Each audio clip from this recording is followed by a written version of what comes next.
Dessa vez, conversaremos com a Lara Brenner sobre a regra seja preciso no que diz. Nós já vamos convidá-la. Enquanto ela não chega, eu peço que você compartilhe essa live.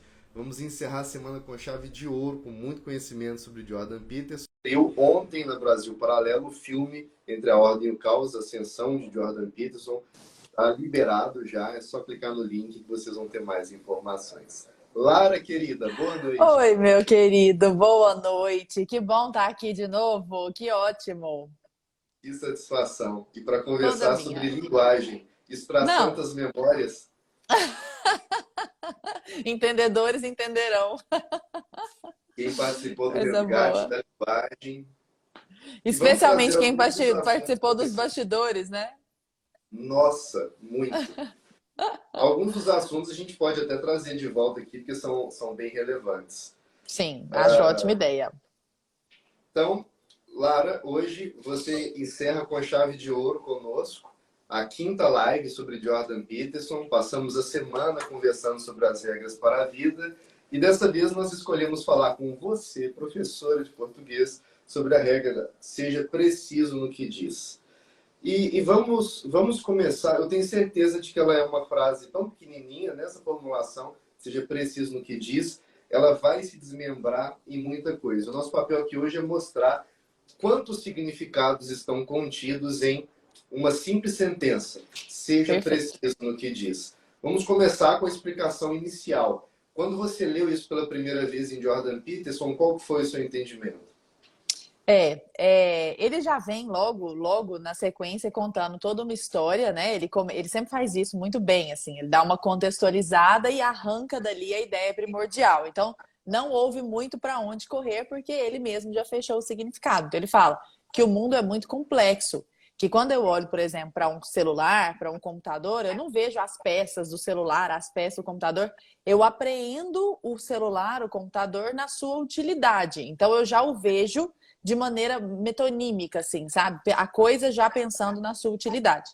E de maneira que, evidentemente, nosso cérebro não conseguiria apreender todas essas informações. Imagine se eu estou aqui olhando para esse celular agora e estou pegando tudo que tem dentro dele. Seria absolutamente impossível.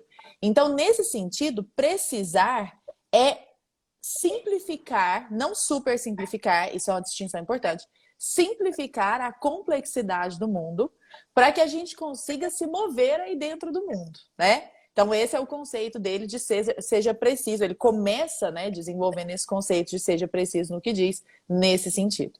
Só que é claro que mais adiante a coisa vai ficando bem mais profunda. E isso tem muito a ver com a qualidade de um bom texto. Um bom texto precisa ser preciso. E aí, o que é ser preciso, né? Precisão é a escolha certeira, não assertiva, porque o povo fala assertivo errado aqui, mas a escolha certeira das palavras. Então, você escolhe a palavra que contextualmente designe exatamente aquilo que você quer dizer dentro daquele contexto. Para E não se ficar... você... Para não ficar ambiguidade e para não ficar o que lá no livro 2, no Além da Ordem, ele chama de névoa. Porque essa regra, seja preciso no que diz, é tão importante para o Jordan Peterson que ela ressoa na obra inteira, inclusive no segundo livro, lá no Além da Ordem, né? E ele chama de névoa também. Então, primeiro, a gente evita a ambiguidade, sim. E segundo, a gente consegue distinguir aqui é a palavra, né? Distinguir com precisão, com exatidão sobre o que nós estamos falando. Então, ele retira, né, essa capacidade de precisar as coisas, retira aí essa névoa. Isso é fundamental dentro de um texto, puxando para a língua portuguesa, isso é fundamental na vida, né? Mas isso dentro de um texto, particularmente, quando a gente está redigindo, é fundamental para que o seu texto não fique muito incompreensível. O contrário de precisão é imprecisão. Então, um texto impreciso é aquele que você olha e fala assim, essa palavra não é isso, está meio estranha essa palavra, parece que ela... Eu entendi o espírito, mais ou menos, da coisa, mas assim, não é a névoa. E essa névoa só é dissipada a partir do momento em que a gente usa esse poder ordenador da palavra, né? Que advém da escolha correta da palavra. A precisão, ela está aí aliada da clareza. Exato. A precisão... Claro. Perfeito, perfeito. A precisão é irmã da clareza. E essas duas, perfeito, essa conclusão foi perfeita. E essas duas qualidades textuais caminham juntas para a construção de um texto objetivo. Só que, é claro, Jordan Peterson não estava falando para nós sobre a construção redacional. Seria ridículo a gente reduzir a isso. Então, tirando disso, né, trazendo para a perspectiva macro, que é a pegada do Jordan Peterson, essa coisa de como viver melhor, é o mesmo tipo de comportamento que ele nos instrui a ter na vida. Então, precisar as coisas. O que está acontecendo? Meu marido está esquisito, a gente andou brigando nos últimos tempos. Eu posso colocar isso embaixo do tapete, empurrar isso para debaixo do tapete, é pequenininho, pela manutenção da paz ali naquele momento, eu não sei. Só que, se eu não preciso aquilo, se eu não dou um nome àquilo, se eu não especifico aquilo, pode ser qualquer coisa. E qualquer coisa é coisa demais, entendeu? Qualquer coisa é coisa demais. Trazendo para a vida, eu acredito que se a gente não for preciso, a gente corre o risco de ficar imaginando o que o outro quer ou o que o outro não quer, o que fez ou deixou de fazer. E a partir do momento em que cai no campo da minha imaginação presumir o que o outro quer, e eu não falo com precisão o que eu estou sentindo, o que eu estou desejando, o que eu estou querendo, o que está me irritando, etc., eu vou deixar essa bola de neve acumular, né? Exato. E eu acredito que se por acaso parece óbvio uma coisa assim, Jordan Peterson ele precisou de transformar isso em regra para a vida, para dizer para as pessoas, diga não quando for não, diga sim quando for sim, seja preciso no que diz. E agora a gente já pode explorar um pouquinho mais e abranger essa frase para quem está nos acompanhando ver a complexidade da coisa. Eu tenho muitas palavrinhas mágicas hoje que são ditas sem precisão. Uhum. Eu posso ter uma manchete com a palavra democracia. Uhum. Eu posso ter uma manchete com a palavra fascismo. Uhum. Eu posso ter uma manchete com vários ismos. Estas palavras hoje estão sendo usadas sem nenhuma precisão em alguns Sim. discursos de vários lados e acaba que o entendimento final fica à mercê da mente de cada um, porque falta objetividade. Então, eu queria que você comentasse o uso dessas palavras hoje retiradas do seu significado real. Se você tá com medo do que tá embaixo da cama, a melhor coisa que você pode fazer é olhar. Porque você pode olhar embaixo da cama e ser uma bola, assim. Você pode olhar embaixo da cama e ser uma criança escondida, brincando ali. Você pode olhar embaixo da cama e ser uma barata. Ou se você não olhar embaixo da cama, pode ser qualquer coisa. Pode ser um demônio, pode ser um capeta, pode ser, sei lá, um espírito. Pode ser que são as coisas que a Sombra Então não vai nem dormir terminou. hoje. Pode ser exatamente, um poltergeist. Então, olhar para essas coisas... Quando você pega uma palavra cujo significado não é contextualmente bem delineado e cujo sentido eu sei apenas mais ou menos assim dentro do contexto, é a mesma coisa de não olhar embaixo da cama. Eu sei que tem alguma coisa ali, eu sei, eu tô pressentindo, eu tô escutando, eu tô sentindo aqui, mas eu não olho, é isso. Esse é o passo 1 para a ideologia. Porque o que é a ideologia, né? É o reino da palavra vazia. Sou eu, inconsolável e insatisfeito com a realidade, que consigo, no meu imaginário, teoricamente perfeito, criar uma realidade ideal. Isso é ideologia. Então, na minha cabeça, a realidade ideal é essa daqui. E aí você começa a usar as palavras, a forçar as palavras para que essas palavras contem essa história que na sua cabeça é ideal. Principalmente por meio dessas palavras vagas, né? Como são essas que você falou. Hoje, se você perguntar o que é democracia para 10 pessoas, você vai ter 10 conceitos diferentes. Até fica a dica para o pessoal que está aqui. Há um insight BP sensacional chamado Os Estados Unidos são um país democrático. E lá eles explicam exatamente o que é democracia, que na verdade é uma corruptela da politeia, né, da filosofia grega. E aí a gente percebe que, assim, nós estamos muito distantes de, para usar a palavra do Jordan Peterson, de precisar esses conceitos, né? Só que o que acontece? Nós temos hoje principalmente, eu vou falar aqui da realidade brasileira, porque é a que a gente mais observa, né? Pode ser. Uma tendência muito grande de as pessoas serem afetivamente despertadas pelo poder de uma palavra. Então, se você entra numa academia hoje, numa academia, que eu quero dizer, numa universidade, você vai ver que aquelas mesmas palavras se repetem e os pares vão se corroborando ali, eles vão se confirmando, digamos assim. Aí você repete, você repete, você repete. E aí você vai se sentindo afetivamente confirmado dentro da repetição daquele discurso, cujo conteúdo você apenas intui. Aí eu acho que eu sei mais ou menos, sei lá, o que é feminismo. Ah, mas o que você acha que é feminismo? Não, feminismo é defender a mulher. Tá, mas você não acha que qualquer pessoa normal defende uma mulher? Não, mas aí então essa pessoa é feminista. Não, mas você sabe de onde veio o feminismo? Qual é a base do feminismo? Onde foi que o feminismo se juntou com o marxismo e hoje traz essa perspectiva? Ficam esses conceitos muito soltos, assim, essas coisas muito soltas.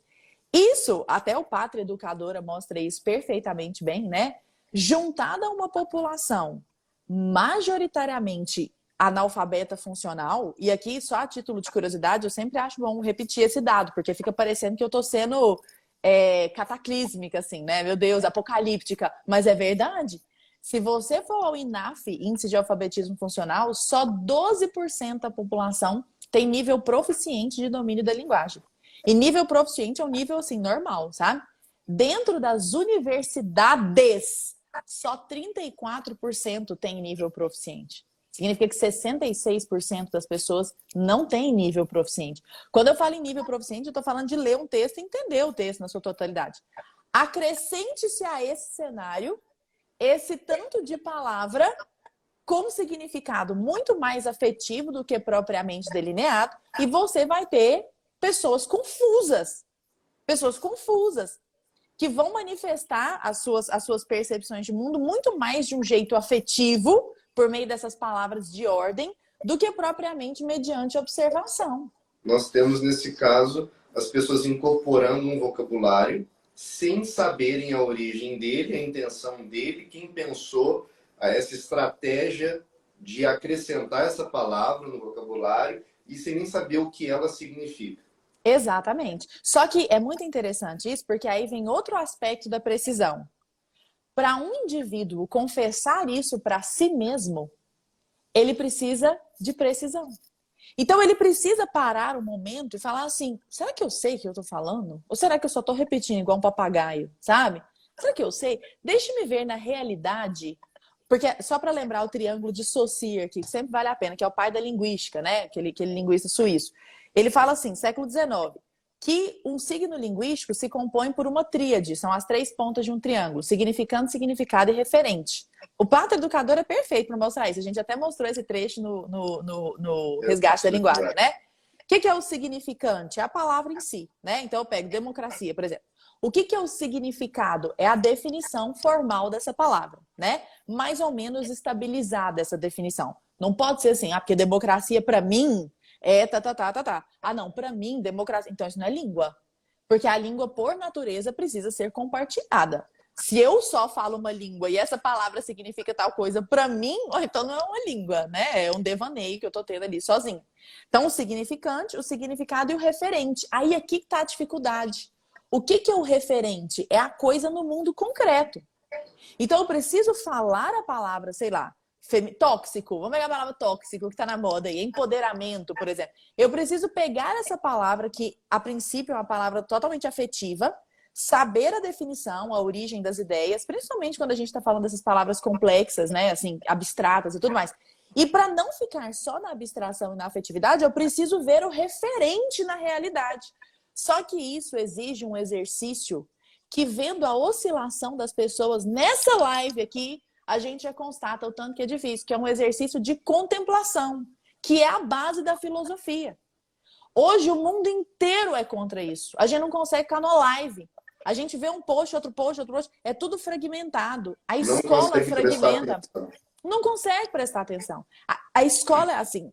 Eu fui professora de ensino médio. Você entra, o menino vê 6 aulas seguidas. Então ele vê matemática, biologia, química, física, português, redação. 6 aulas é tudo fragmentado, é tudo engavetado. De que maneira esse menino vai ver o todo da coisa? Porque o mundo não está dividido em gaveta.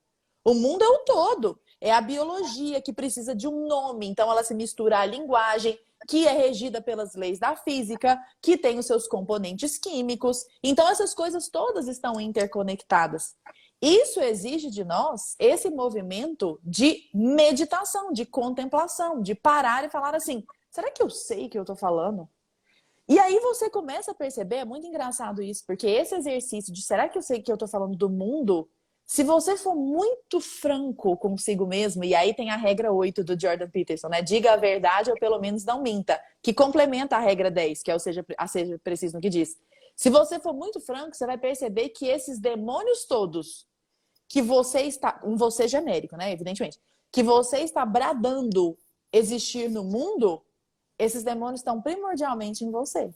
Então, por isso que ele tem as regras, tipo, arrume sua cama, por exemplo, sabe? Tipo, cara, antes de bradar qualquer coisa, meu Deus, eu sou contra a igreja. No Além da Ordem, ele fala dessas relações institucionais, né? De como elas são importantes para a manutenção da própria civilização.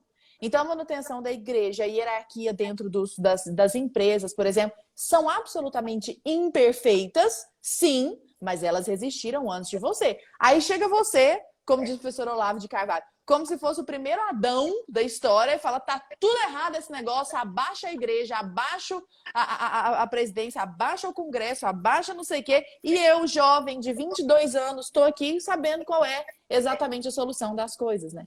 Então, quer dizer, o seja preciso no que diz, só para terminar a resposta, tem a ver primordialmente com você entender quem você é no mundo. Quem sou eu no mundo? Eu preciso precisar, objetivar essa resposta, né?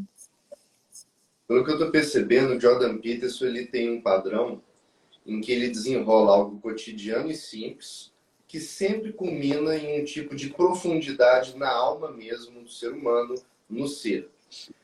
Se eu for estudar ciência, eu preciso da linguagem. Eu preciso pensar as coisas em um idioma. Eu preciso de palavras. Se eu for estudar matemática, se eu for estudar história, filosofia, para estudar qualquer uma delas eu vou precisar de palavras, de linguagem. Para me comunicar com os outros também.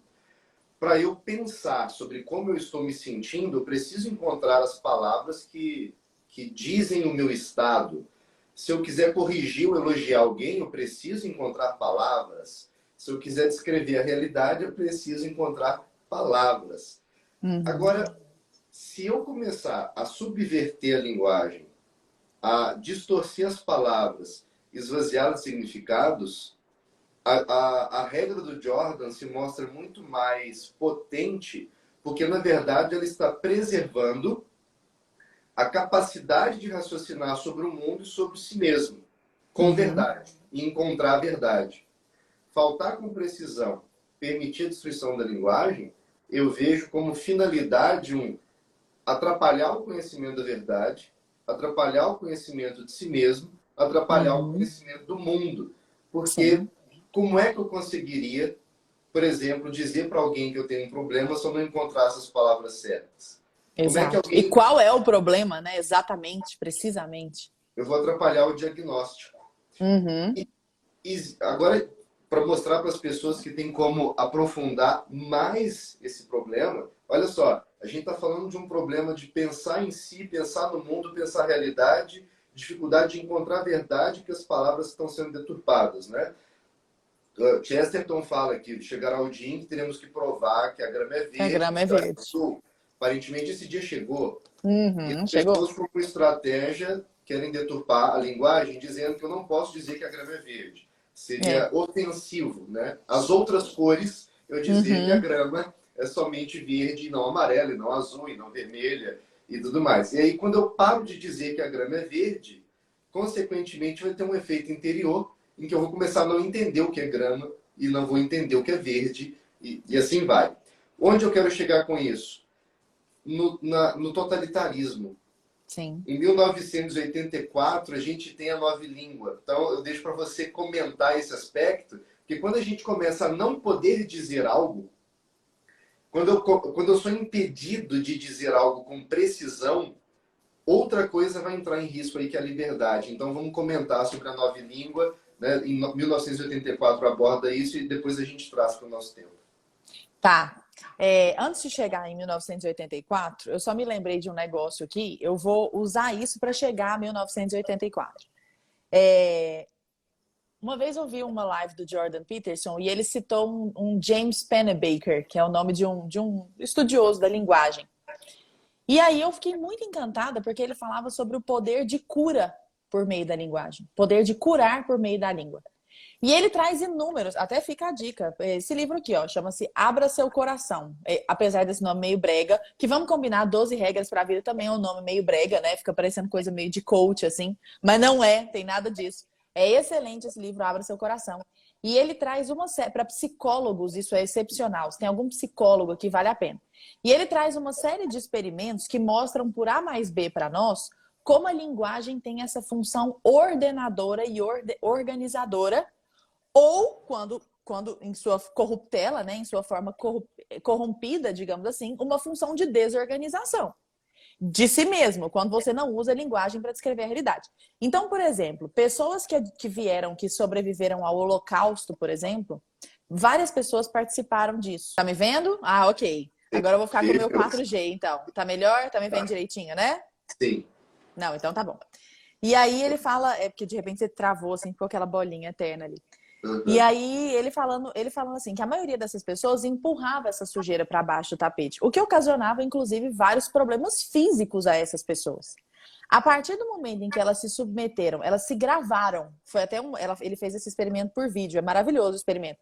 E essas pessoas contando os horrores. Depois elas assistiram a essas fitas e mostraram para alguns familiares mais próximos como elas conseguiram colocar o evento no seu devido lugar.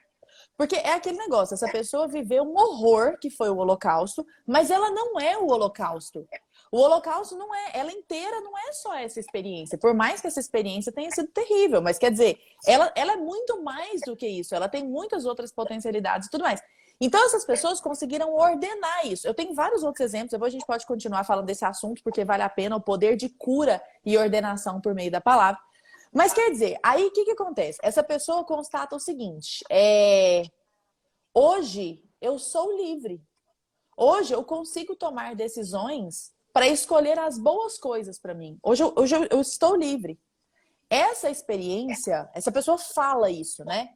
Essa experiência faz parte do meu passado. Ela ainda reverbera hoje e ela ainda me traz péssimas lembranças. Mas eu não a vivo mais no meu cotidiano. O meu cotidiano tem experiências de amor. O meu cotidiano tem experiências de trivialidade, se eu tomar um café e tudo mais. Então eu tenho hoje uma rotina, eu tenho hoje e ela ordena isso. Indo para 1984. E se essa pessoa não pudesse mais usar a palavra livre, não pudesse mais usar a palavra amor, ela não conseguiria, por meio da palavra, e isso reiteradamente, né? Reiteradamente. Não posso usar essa palavra, não posso usar essa palavra. Daqui a pouco ela repreende a existência dessa palavra na própria cabeça dela. E aí, é claro, ela não vai passar. Imagine o descompasso que isso causa dentro dela, né? Quer dizer, ela poderia ordenar a vida, ordenar toda a vida por meio da palavra, como a gente disse, a palavra é ordenadora, e ela é podada de usar, de pensar essa palavra. Então ela já começa a não reconhecer a existência desse fenômeno, de um fenômeno chamado liberdade, de um fenômeno chamado amor, de um acontecimento chamado paciência, de um acontecimento chamado rotina, cotidiano, se essas palavras forem tiradas. Isso para as próximas gerações que não vão nem ouvir essa palavra. Se elas não conhecem nem a palavra, elas também, obviamente, não vão conhecer o conceito. Então, mesmo que elas vejam essas coisas no mundo acontecendo, como elas não têm algo que precise isso dentro da linguagem, elas vão pegar mais ou menos os contornos gerais, mas não vão conseguir traduzir essa experiência de mundo para dentro da cabeça. Porque, em última análise, a linguagem é isso. A linguagem é ordenadora porque ela possibilita a tradução do mundo para dentro da nossa cabeça. E a expressão das nossas ideias da boca para fora. Então, a linguagem serve para isso, essa capacidade ordenadora de criar essa esse intercâmbio, né? Entre o que eu ponho para dentro da minha cabeça, o que eu digiro ali dentro do meu cérebro e o que eu comunico aos demais para poder dizer as minhas ideias. Se eu não tenho palavras para fazer isso, a minha percepção disso fica absolutamente comprometida. Lá em 1984, que o George Orwell mostra esse totalitarismo, na minha cabeça é claríssimo que aquele livro é sobre linguagem. É sobre aquele livro, o coração daquele livro, o core daquele livro ali é linguagem. Por quê? Porque a nova língua é justamente isso. É você não poder usar essas palavras. Todas essas palavras. Outra coisa, ele reduz a língua a pontos extremos, assim. Tipo, você perde as noções de gradação. Então, lembra do desbom? A gente já até falou sobre isso, né? Tem o bom e tem o... Por isso que quando saiu o despior, a gente falou, meu Deus, total 1984 isso, né? Despiorar. Então tem o bom, aí eles falam, não tem o ruim, o péssimo, o terrível, o inimaginável, o inaceitável, que seriam palavras contextualmente antônimas de bom. Não, essa gradação eu vou apagar todinha e vou ficar apenas com o contrário de bom por meio desse morfema prefixal, que seria o desbom. Só que isso faz a nossa experiência ser muito reduzida. E toda essa complexidade humana de vivência que nós temos se reduzir a uma experiência maniqueísta de bom e desbom. Não tem o ruim, o mais ou menos, o você gostou da festa? Mais ou menos. A gente tem muito isso, o que fica entre o bom e o ruim ali, né? E o 1984 elimina isso. Então, quer dizer, ao podar a linguagem dentro dessa coisa totalitarista sobre a qual você está falando, ele, em última análise, está podando a própria experiência do ser humano, né? Então, está podando a própria possibilidade de existência do ser humano, sabe? As próprias possibilidades de vivência dele, de interação com o mundo. Com isso, eu tenho uma figura tirânica exercendo seu poder e impedindo que algumas palavras sejam utilizadas. Por exemplo, se eu não posso usar a palavra liberdade, eu não poderei fazer discurso sobre liberdade, ninguém aprenderá sobre liberdade e ninguém se revoltará contra a situação tirânica, porque não saberá caracterizar o que é uma situação tirânica e o que é uma situação de liberdade. Exato. Não vai conseguir diferenciar isso na mente dela. Exato. Não vai conseguir agir. A gente vê isso no livro. E eu também, se for podado de falar,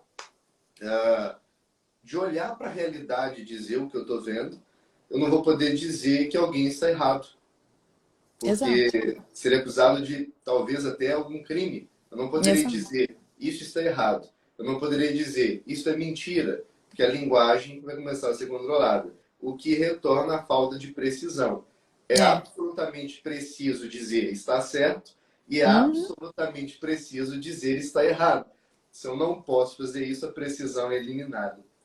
E você vê que são dois tipos de estratégia, porque nós estamos falando aqui de dois tipos de estratégia e elas são igualmente deletérias.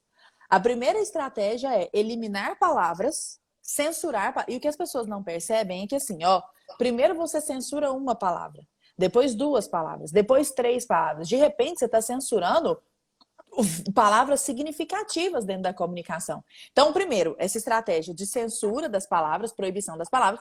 E a segunda estratégia, que nós mencionamos anteriormente, é bagunçar o significado dessa palavra.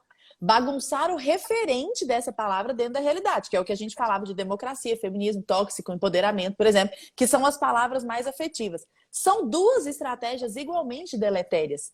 A primeira porque me impossibilita de pensar. E a segunda porque não me deixa pensar porque eu fico confusa. Eu não consigo divisar aquilo direito. Eu vejo a coisa só por meio de uma névoa, né? E não consigo constatar direito. Quer dizer, são duas estratégias terrivelmente deletérias para a experiência humana, né? Lara, em quais ambientes hoje você nota mais imprecisão no uso da língua portuguesa? Ô, Vitor Lúcio, eu acho que eu poderia usar exemplos cotidianos bobinhos, tipo assim, sei lá, as pessoas estão usando a palavra latente como se ela significasse evidente, sabe? Latente significa escondido, Ou o sabe? próprio você precisa ser mais assertivo. Exato, você precisa ser mais assertivo. Você tá falando muito errado, você precisa ser mais assertivo. Tipo, assertivo tem nada a ver com isso, sabe? Nada a ver. Mas esses eu acho que são exemplos bobinhos de realmente falta de pesquisa no dicionário mesmo.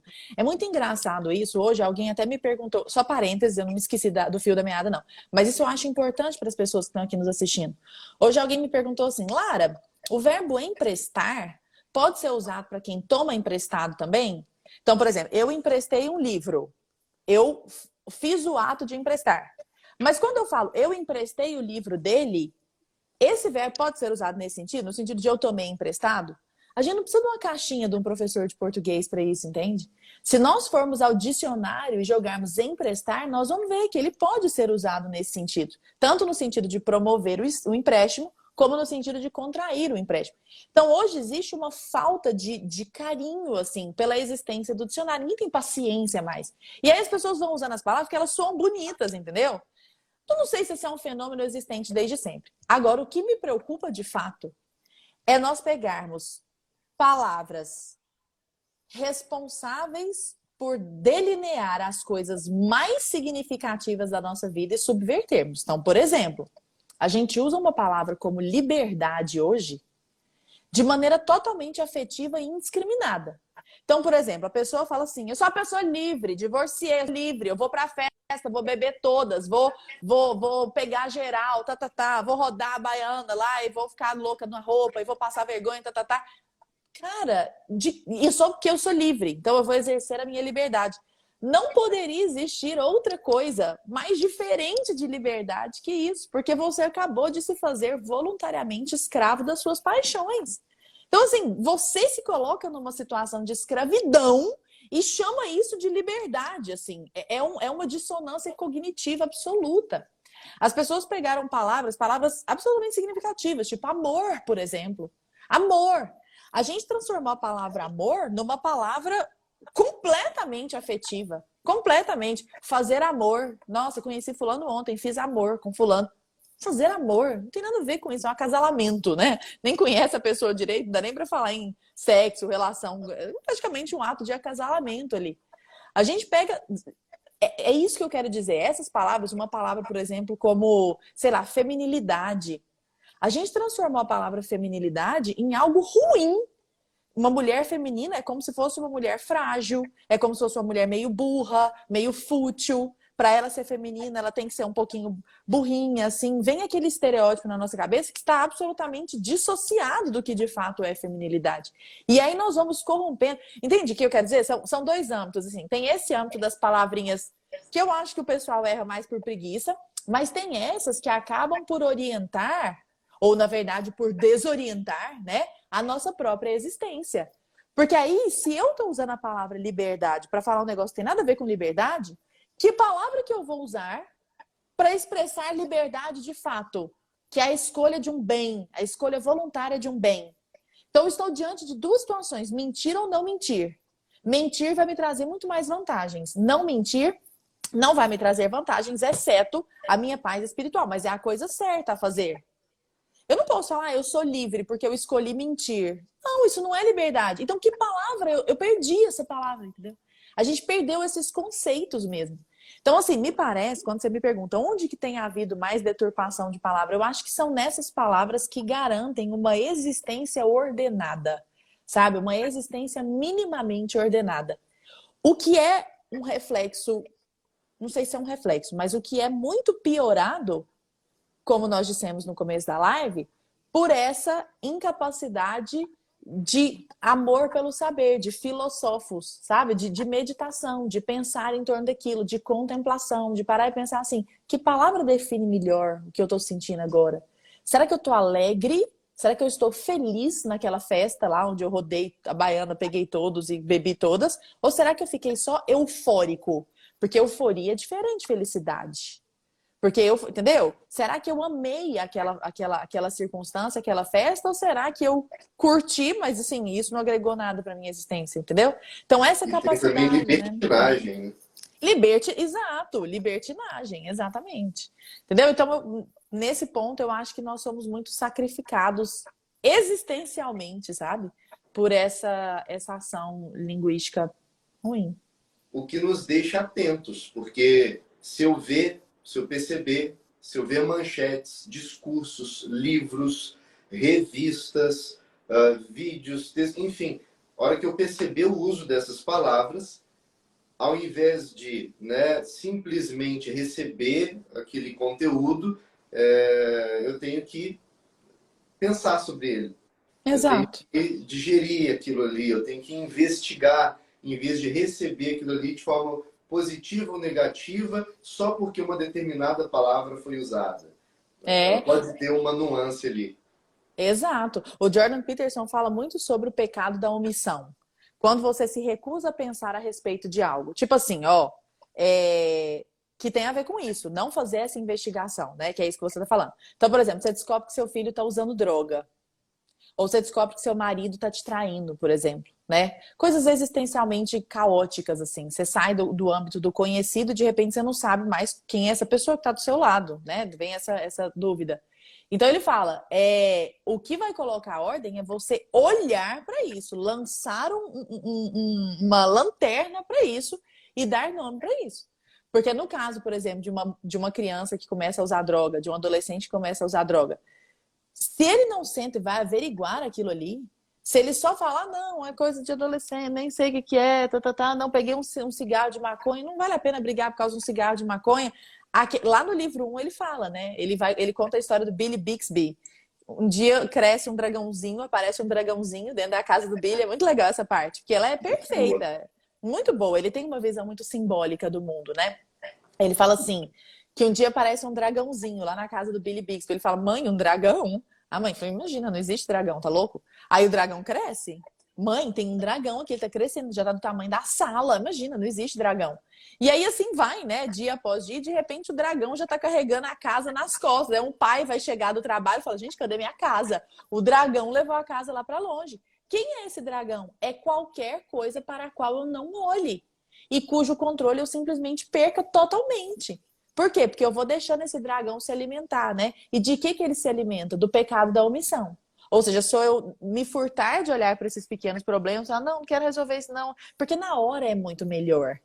Na hora é muito mais confortável. Você fala, não quero saber, não quero meter em problema, não, tá. O Jordan Peterson é totalmente avesso a isso. Ele acha que você tem que olhar e falar assim, por que você tá chateado, Vitor Lúcio?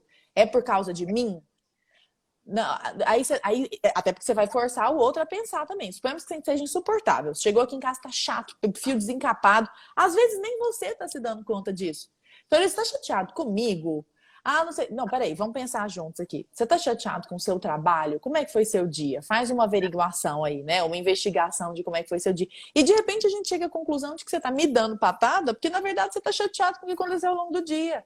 Aí entram os pequenos atos e sacrifícios de amor, né? Pô, não é comigo, entendeu? Eu tô tomando a porrada aqui, mas não é comigo. Daí Daqui a a pouco. importância de encarar o problema de frente e precisar o nome dele. Exatamente. E ter paciência para lidar com isso, né? O Dentro dos que, relacionamentos é isso.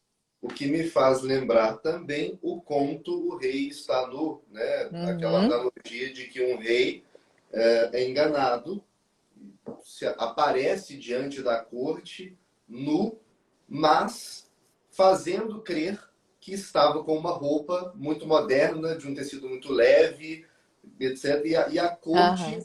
olhava e dizia, muito bonita sua roupa, muito bonita sua roupa, até que alguém, né, olha e diz, mas o rei está nu. E é preciso que uma pessoa diga, para que as escamas caiam dos olhos das outras, né? Exato. Muitas pessoas vão entrando no fluxo, acabam usando palavras, mas de repente, quando alguém com uma personalidade forte, que é o que Jordan Peterson quer, diz com precisão o que está acontecendo, o que está vendo aquele problema, as outras pessoas podem se sentir inspiradas, porque é mais fácil abraçar a realidade do que uma ideologia. A realidade é mais forte, né? Exato. E você disse dos problemas, meu filho começou a usar droga, meu marido começou a me trair. Tem um outro problema que pode chegar dentro de casa envolvendo a linguagem. Tem um outro problema que afeta a construção da personalidade. E ele começa assim, a criança chega em casa e fala, mãe, eu hoje fiz 3 novos amigos. Uhum. A tal da linguagem neutra, né? A tal da linguagem neutra, vamos comentar sobre ela. Eu vou só lembrar Vamos. que ontem nós estreamos um documentário de Jordan Peterson na plataforma de membros da Brasil Paralelo. É um documentário para os assinantes, mas a gente não tem só ele. Sobre Jordan Peterson, o Brasil Paralelo é a única plataforma, é o único streaming que oferece conteúdo em português, né? É a plataforma que mais oferece conteúdo em português sobre Jordan Peterson. Então tem o filme, o documentário com a vida e obra dele, mostrando inclusive as fragilidades dele, como ele mesmo enfrentou problemas terríveis na vida dele.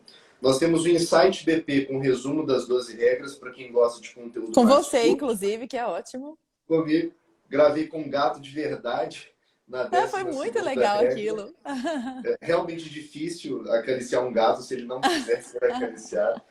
E, né, esse é para quem quer conteúdo rápido. Para quem quer conteúdo aprofundado, tem um curso completo sobre as 12 regras da vida com o professor André Assi. Ele explicou detalhadamente cada uma das 12 regras. Tudo isso na plataforma do Brasil Paralelo.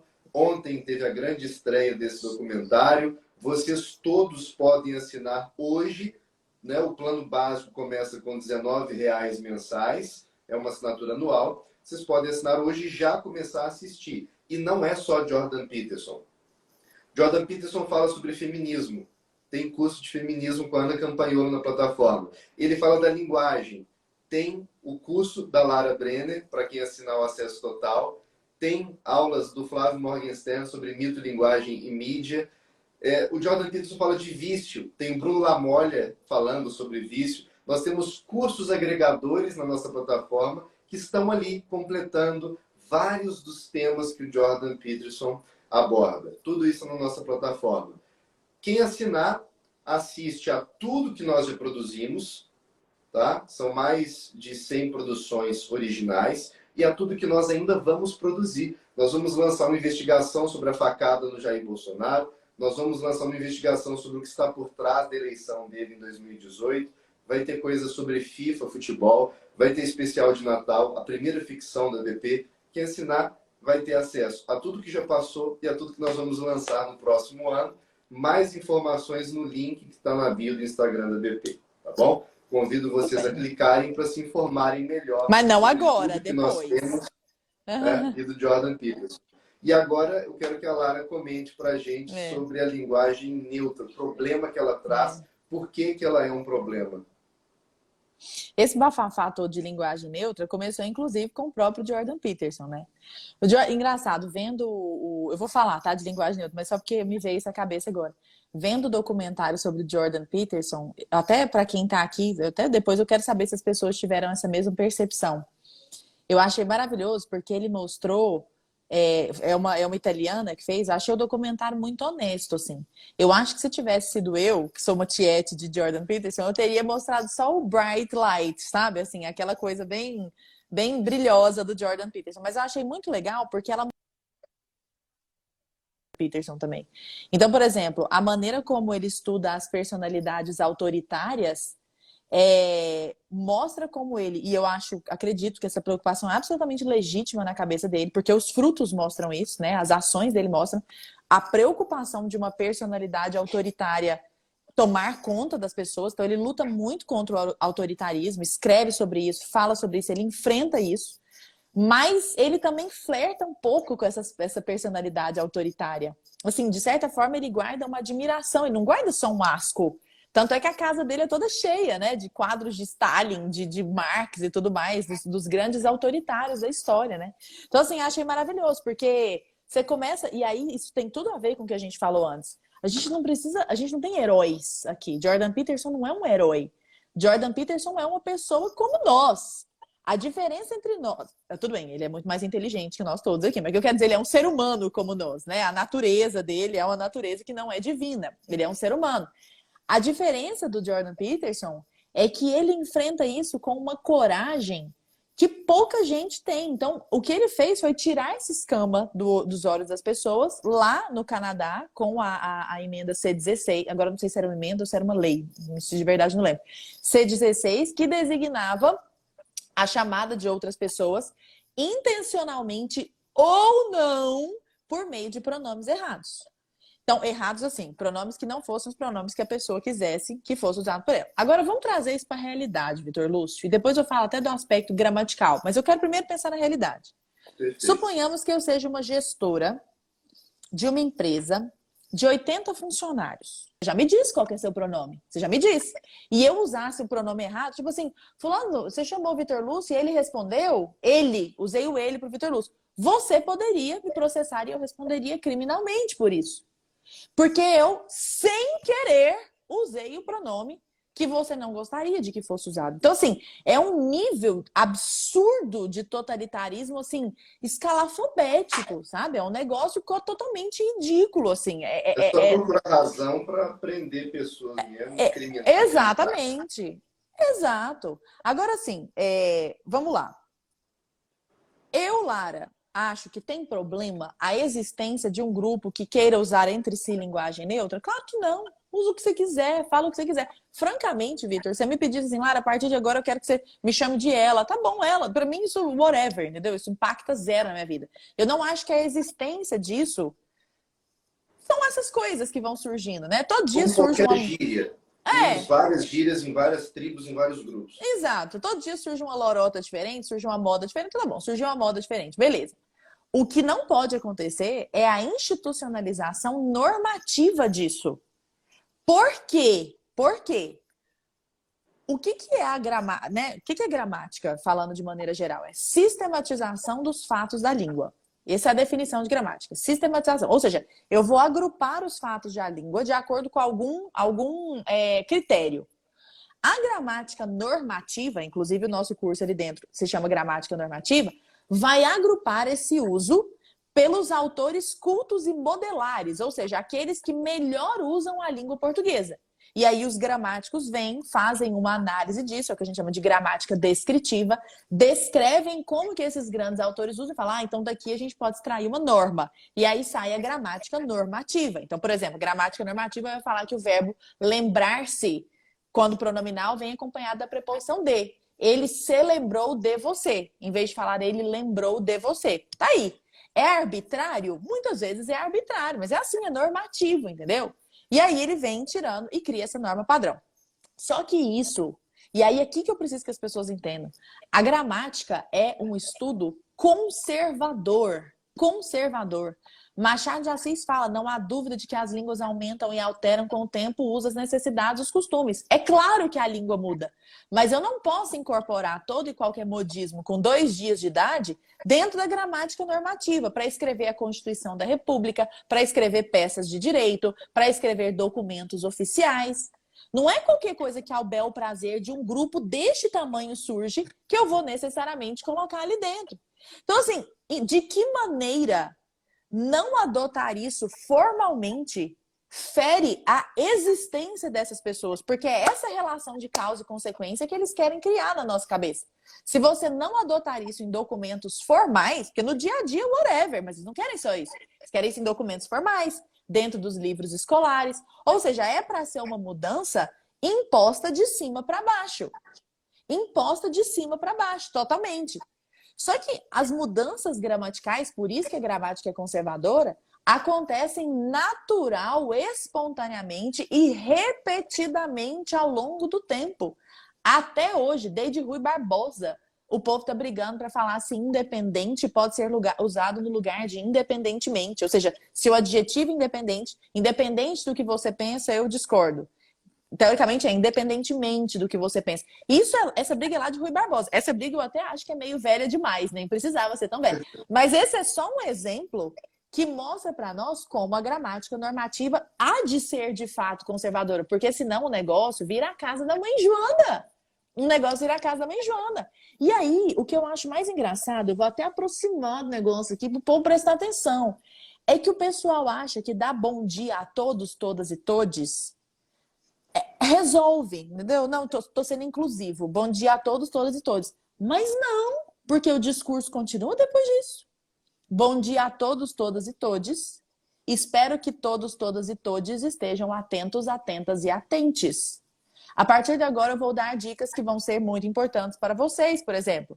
Vocês, parabéns, são muito, sei lá, divertidos, divertidas e divertides. Porque, tipo, cara, como assim, sabe? Isso tem que ser, porque senão você não vai ser coerente. Agora, eu posso usar só o todes no lugar de todo mundo, então? Não! Porque assim, o todes se refere àquele 1%, a menos de 1%, né? Que se identifica como não binário. O resto da população não se identifica com o todes. Então, se nós formos ser justos de fato, a gente tem que manter o todos, todas e todes. Mas não só eles. Eles e todo o resto depois.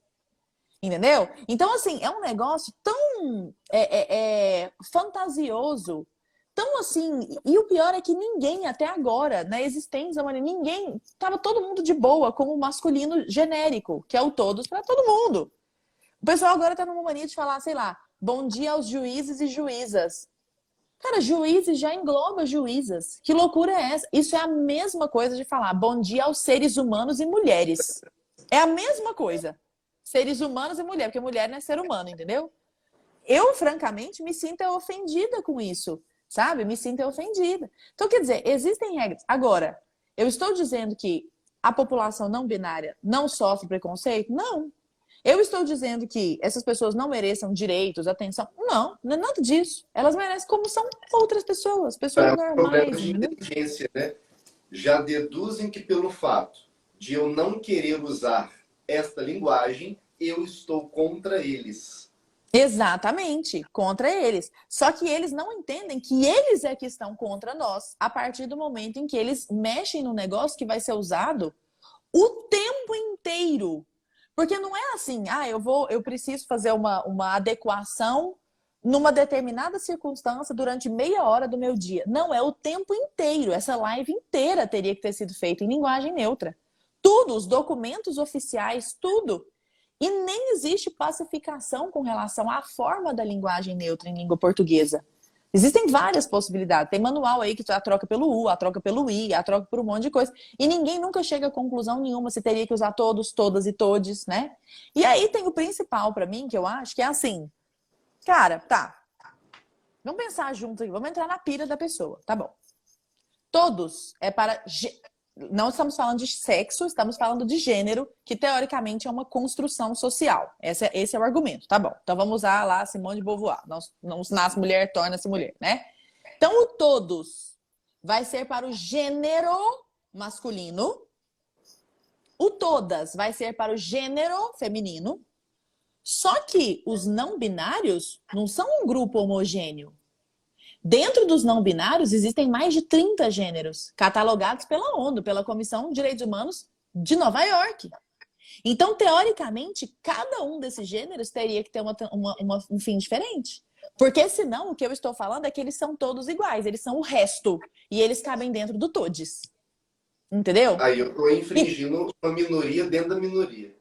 Exatamente, uma minoria dentro da minoria. Então, assim, vocês que são tudo não binário, o pronome para vocês é todos. Não, peraí. Eles mesmos lá dentro do não binário se identificam de maneira diferente. Então, em tese, se nós estamos dando um pronome para cada gênero, a gente precisaria de uma finalização para cada gênero. Você percebe que a teoria é absolutamente autodestrutiva? Ela é autoimplosiva, assim, ela se auto-implode. Até como resumo, né? Estamos aí com um pouquinho mais de 500 pessoas, até como resumo de toda essa complexidade linguística envolvendo usar pronome neutro, linguagem neutra ou não, no fundo, não é uma preocupação com a pessoa, não é uma preocupação com a linguagem, no fundo é uma tentativa de, vamos voltar lá atrás, mudar a realidade. Moldar a realidade. É só uma Exatamente. tentativa de começar uma reestruturação ideológica pela linguagem, a fim de que eu não possa mais dizer o que eu vejo na realidade. A grama é verde. Este é um homem, este é uma mulher. Exato. Começa na linguagem a fim de me impedir de dizer homem, mulher. Né? Não é uma discussão verborrágica, não é uma discussão para gramático, não é literário. No fundo, é uma tentativa de mudar a realidade e é uma tentativa de me forçar. Olha como é que a gente chega numa situação caótica oposta à regra de Jordan Peterson. É uma tentativa de me impedir de ser preciso no que eu digo. Né? No final das contas, Exato. querem me impedir a precisão, querem me impedir a clareza e querem normalizar a escuridão, né? O ruído de comunicação. Não é? Exato. Tem E, até uma. Pode falar, tô procurando um negócio aqui, mas tô te ouvindo. Diga. tá. Para Não, ler. eu ia pedir para você encerrar com a regra de Jordan Peterson que você mais gosta, além dessa, e ainda, né, dizer para o pessoal de casa por que se aprofundar em Jordan Peterson. Ah, ótimo, legal. Só com relação a essa questão da realidade, ele tem uma passagem que eu acho muito bacana. Ele fala assim, ó. Ai, peraí. Agora eu não sei se é da regra 8. Valeria a pena achar, viu? Mas basicamente ele fala assim: se você fica dando murro em ponta de faca, se você fica tentando mudar a realidade, evidentemente a realidade não vai mudar. Em todos os aspectos, entendeu? Do tipo, todos. Do tipo, eu não sou capaz de fazer um trabalho.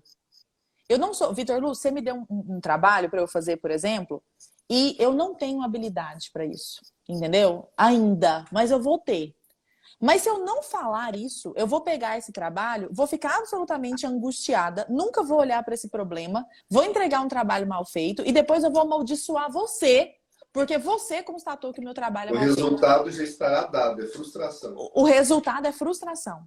Então, assim, sempre que você tenta ir contra a realidade, em vez de constatar, usar a linguagem para descrever a realidade e lidar com a realidade, que é difícil, como diz o Jordan Peterson, life suffering, né? A vida é sofrimento mesmo. Então, a partir do momento que a gente internaliza isso, que são pequenos sofrimentos, cada um vivendo seu céu e inferno ali dentro, alguns mais, alguns menos. Alguns com doenças, alguns com problemas seríssimos na família, no casamento, na própria vida, alguns com problemas. O próprio Jordan Peterson, meu Deus do céu, viveu uma depressão profundíssima. Foi tratar lá na Rússia, voltou, a esposa dele teve um câncer nesse mesmo período. No mesmo período, a Micaela teve que fazer, acho que a 10ª cirurgia no tornozelo. Então, a vida do cara é meio infernal, assim, sabe? Mas o que eu vou fazer? Fala, não, tá ótimo, o tornozelo dela tá excelente, minha esposa não tem câncer e eu não tenho depressão. Ué, se eu uso a linguagem para falsear a realidade, em algum momento, é isso que é a conclusão dele, né? Que eu não achei ele, mas em algum momento eu vou acabar amaldiçoando a própria realidade. E isso é o passo 1. Esse comportamento é o passo 1 para que eu queira criar uma realidade que para mim é a realidade ideal. O nome disso é ideologia. Um ideólogo é aquele que tem a solução para a realidade. Por isso que quando se fala em ideologia de gênero, o pessoal acha que isso é papo de nazista, fascista, cacista, etc. Não é nada disso. É você pegar e falar assim, o mundo ideal, a realidade não tá boa, e não tá boa mesmo, o mundo é cheio de problema, mas eu tenho a solução. A solução é essa daqui. E todo mundo é obrigado a seguir a minha solução. Ou seja, as pessoas têm dificuldade para perceber que isso é absolutamente tirânico, sabe? Então, Isso por quê? também é absolutamente moderno, porque gregos e medievais adequavam-se à realidade. Então, se a realidade Exato. é essa, o meu pensamento se adequa à realidade. Na modernidade, a gente tem o quê? Não, eu não gostei da realidade, então ela vai se adequar ao meu pensamento. Mas isso não vai acontecer. Isso não vai acontecer. E aí, em algum momento, você vai se frustrar e amaldiçoar a realidade. Por isso que todo mundo que grita ferrenhamente contra alguma coisa são pessoas muito ressentidas e muito frustradas. Porque, no fundo, elas não são ressentidas e frustradas com os demais. Elas são ressentidas e frustradas com a realidade em si, que Não vai inclui ser ela. mudar o mundo, vai ser Que mudar a a si. inclui. É mudar a si. Tanto é que você está falando dos antigos, os antigos tinham como paradigma, assim, como o topo, que eram os heróis. O que o herói fazia? Ele olhava para a realidade, percebia que o único caminho era o sacrifício dele próprio, dentro desse espectro da realidade, para lidar com os infortúnios da vida, se sacrificava não só por ele, mas também pelos outros. Os heróis míticos, os mitos, e o Jordan Peterson é muito mítico, né? Ele pega isso de Jung, assim, essa visão simbólica do mundo, trabalhando aí muito com os mitos. Então, um herói faz isso. Hoje, um herói, para nós, não é um herói de sacrifício. Um herói para nós é um herói de lacration, assim. É o cara que chega lá e ele faz o discursinho. Você não é um herói que vai se sacrificar pelos outros. Não é um herói que vai carregar a cruz, sabe? Que vai fazer... E aí, toda essa constatação que a gente está falando, já encaminhando para o final, como você me pediu, isso tudo tem a ver com o poder ordenador da palavra. A palavra ordena. Então, eu acho lindo o começo do Evangelho de São João. Inclusive, se tiver alguém aqui que é ateu, qualquer coisa, pensa do ponto de vista do ponto de vista do estudo da coisa mesmo. No princípio era o verbo. E o verbo era Deus, o verbo estava com Deus, e o verbo se fez carne. Quem que é o verbo que se fez carne? Jesus. Qual que é a finalidade disso, né? Ordenar. Então, a palavra é ordenadora. A ordenação máxima que poderia vir à Terra adveio por causa do Logos, adveio por causa da razão, por causa da palavra que se fez carne. Isso, trabalhando simbolicamente, né? Mesmo quem não acredita, tenta extrair a lição, digamos assim, né? Para trabalhar simbolicamente. Na nossa vida também é assim. Eu preciso precisar as coisas, eu preciso falar as coisas, eu preciso constatar as coisas, mas primeiro eu preciso pensar nas coisas. E esse próprio pensamento precisa ser preciso, e isso é difícil. Existe toda uma dialética ali dentro da nossa cabeça. É assim, sim ou não? Assim ou não? E aí você começa a trabalhar com... O Pennebaker fala isso lá no livro dele. A gente trabalha com palavras como razão, motivo, causa, consequência, porque a gente precisa dessas relações de causa e consequência. Meu casamento tá um caos. A culpa é minha? Quão minha essa culpa? Tô falando de casamento, porque até parecendo meu casamento tá ruim, tá maravilhoso. Mas é só porque é uma coisa cotidiana, sabe? A culpa é minha? A culpa é dele? Que tanto que é minha? Que tanto que é dele? Como a gente pode consertar isso e perscrutar a realidade? Ou seja, lidar com a realidade, não negar a realidade. E aí, a sua pergunta é, por que ler Jordan Peterson?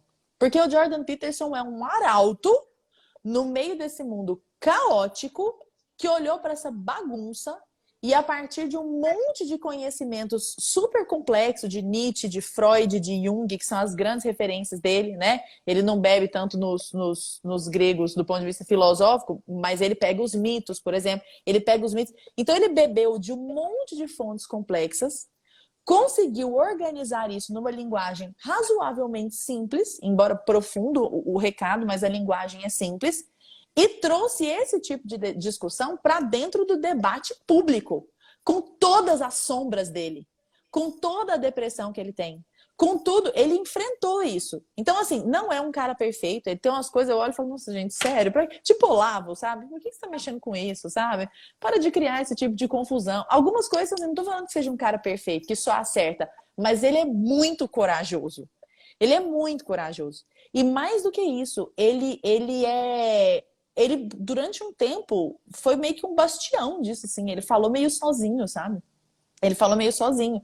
Tanto é que nessa manifestação, ele vai, que é a manifestação que dá a ascensão de Jordan Peterson, né? The Rise of Jordan Peterson, que é o documentário. A essa manifestação ele chega sozinho. Tipo assim, cara, é muito peito, costas eretas, que é a regra 1, né? Costas eretas, cabeça erguida, queixo pra cima, e ele chega e fala: eu estou defendendo free speech, porque é isso que sociedades civilizadas fazem, porque é isso que pessoas civilizadas fazem, elas escutam, elas não querem proibir o outro de falar, elas querem trocar ideia através do logos, através da palavra, para se chegar a um consenso, sabe? Então, assim, eu acho que o cara é um arauto. Qual a minha regra favorita? Seja preciso no que diz. Ai, meu Deus, não podia ser outra. É claro. E a Perfeito. sua, Vitor Lúcio? A minha regra favorita é a de não perturbar as crianças andarem de skate. Sim, deixar o cara virar gente, né? Eu sou padrinho de 5 meninos. Quando eu leio aquela regra, o meu coração bate diferente. Então é melhor É... não incomodar, é melhor deixar forjar, crescer com uma certa brutalidade, crescer com masculinidade, não afetar isso, que é uma tentativa de ferir algo na natureza. Eu enxergo todos esses militantes como a Emília do Sítio do Pica-Pau Amarelo, quando ela teve o poder de mudar a realidade e ela saiu alterando a natureza e deu errado. Ela fez Uhum. laranjas crescerem sem casca, ela fez a jabuticaba crescer no chão e a melancia crescer na árvore. A Emília saiu brincando de Deus e mudar a natureza, deu errado, né? Uhum. Então, quando se tenta mexer na natureza assim, os danos são, e ainda mais com criança, os danos vão se estendendo Então, o prejuízo é É. bem grande. E assim, Então, pessoal, para quem tá aqui, por mais que o documentário seja ótimo, o Insight BP é perfeito. Não, eu vou te falar que teve um momento do Insight BP que eu enchi o olho d'água, porque eu achei que você falou de um jeito tão assim, sabe, assim, envolvido naquilo. Eu fiquei emocionada em determinado momento lá. O Insight BP é muito legal. Todos esses cursos sobre os quais o Vitor Luz falou são maravilhosos, mas para conhecer Jordan Peterson, nada como ler as obras do Jordan Peterson, né? Tem o Maps of Meanings, que eu ainda não li, e tem esses dois livros que são ótimos, que são o dá 12 para fazer um Regras. combo completo, uma verdadeira universidade de Jordan Peterson. Ler os livros, ver o curso do professor André Assi, ver o Isso. Insight PT, ver o documentário da vida dele, né? E assim vai. Lara, E obrigado. Boa noite. Oh, por eu que favor, pode agradeço, falar. querido. Não, eu só ia falar que fico falando assim, fica parecendo que é uma seita em torno do Jordan Peterson, mas não é em torno dele, é em torno da perspectiva de mundo que ele abre para nós. Ele Ele é está só sendo uma voz. Ele é só uma voz, mas depois que você enxerga, tira essa escama, como você bem falou, você vai querer procurar outras coisas também. Só que você já começa a olhar o mundo de um jeito muito mais diferente. E assim, é quase como uma vacina de maturidade, assim, sabe? Você bebe daquilo e fala, cara, o que que eu tô falando, sabe? O que eu tô fazendo? Por que que eu tô pensando isso? É tão bom ouvir algumas obviedades que às vezes, se a gente não ouvir, a gente não vai pensar. É óbvio, mas Exato, precisa ser uma voz de fora fazendo aquele conteúdo, né, entrar. exato. Querido, obrigada pelo convite. Tô com saudade de você, inclusive. Dia 3 eu Sensacional, tô aí. saudades. Tá bom, vamos, Tá vamos bom? combinar. Boa Vamos. noite, obrigado. E Um pessoal, beijo. já saindo, beijão para você. Tá saindo o quê? Já saindo dessa live, cliquem no link que está na descrição daqui do Instagram da Brasil Paralelo. Eu convido vocês a conhecerem o que nós estamos oferecendo, né? Não é só Jordan Peterson, tem muito mais conteúdo. Tem filmes, porque é um streaming a Brasil Paralelo. Tem vários filmes que emocionam, tem clássicos, tem premiados, tem dramas, tem documentários, tem conteúdo para criança, tem conteúdo do Jordan Peterson, tem mais de 90 cursos, tem mais de 100 produções originais, tudo isso em planos a partir de R$ 19. Então, convido você a conhecer. Clica no link que está na descrição da bio do Instagram da Brasil Paralelo e vocês vão ver tudo que está disponível. Tá? Até a próxima. Beijo. Fiquem com Deus. Beijo. Tchau, tchau. Com Deus.